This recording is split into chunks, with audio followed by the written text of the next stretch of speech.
5 years of college. 4 credits. School was not my best subject. They held classes before 8 in the morning. How can anyone expect to learn anything that early?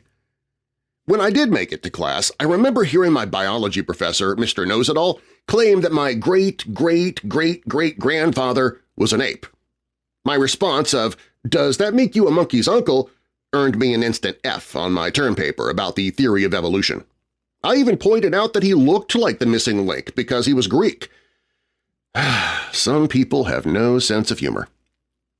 I was better educated through Woody Woodpecker than my college biology class. After watching a few episodes and reading a book by Gary Parker, I began thinking, the woodpecker lives by banging its head into trees. How does survival of the fittest prompt you to say to yourself, "Hey, wouldn't it be fun to slam my skull into that ficus over there?" For most creatures, this would cause a few problems. Just think back to crashing your bike into your neighbor's oak tree and you'll know what I mean. Creation says the woodpecker was designed from the beginning for pecking at wood. Evolution claims that mutations gradually changed the woodpecker over millions of years to its current form. So, using evolution, how much wood could a woodpecker peck if a woodpecker would peck wood? Sorry, couldn't resist. If you're banging your nose against a tree, your nose better be tough. Let's say you're a woodpecker and evolution has provided you with a tough beak. You decide to try it out. Whack! You throw your head into a tree. Your nose is fine, but your skull is now crushed. Do you know how hard it is to find a date for the prom when your face is concave in shape? Perhaps evolutionary mutation gave you a heavy-duty skull first. Whack! You throw your head into a tree, and now your skull is okay.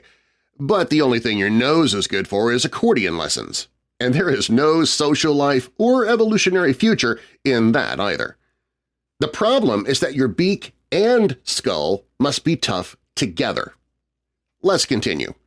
When you hit that tree, your eyelids automatically snap shut. But what if you began pecking before evolution graced you with eyelids? Wood chips get into your eyes pop out from the G-force of the sudden stop. Now you're a blind woodpecker and unable to find a date or a tree. You die, single, and hungry. Woodpeckers eat beetles living inside the trees.